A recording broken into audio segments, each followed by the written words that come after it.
Hey everyone, welcome back to my channel. Today, we're diving deep into a topic that's been shaping our financial landscape and affecting everyday lives across the nation.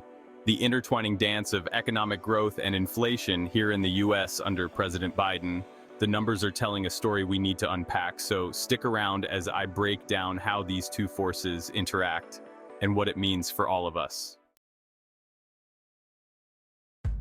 Before we jump into the nitty-gritty, let's clarify what we mean by economic growth and inflation. Economic growth refers to the increase in the value of goods and services produced by an economy.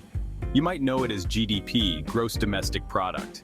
On the other hand, inflation is the rate at which the general level of prices for goods and services is rising, meaning your dollar buys less over time.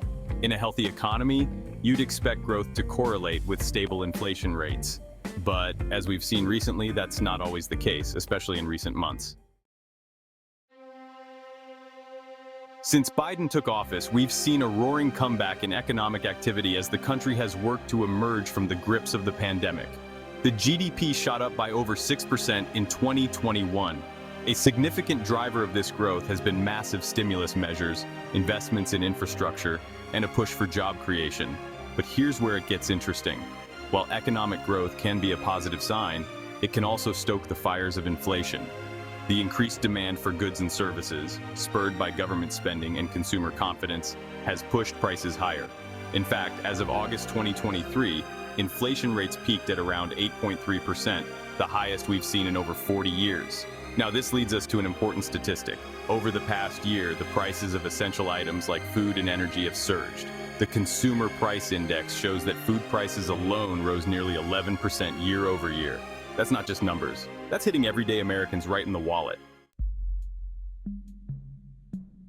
So, how do we make sense of this symphony of growth and inflation? In simple terms, when demand outstrips supply, think of all those people wanting to go out to eat after lockdowns. Prices go up.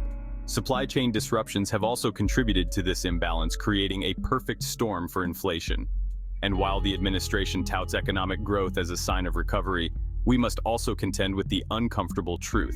Higher inflation disproportionately affects low and middle-income families who spend a larger share of their income on basic necessities.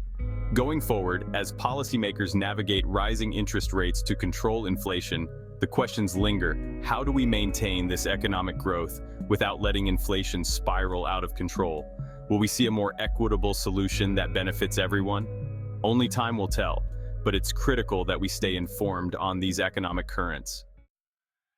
Thanks for sticking with me through this essential breakdown of economic growth and inflation during Biden's tenure. If you found this information helpful and want to see more deep dives into pressing economic issues, hit that like button, subscribe, and let me know your thoughts in the comments below. How has inflation impacted your life? Together, let's keep the conversation going and stay informed. Until next time, take care.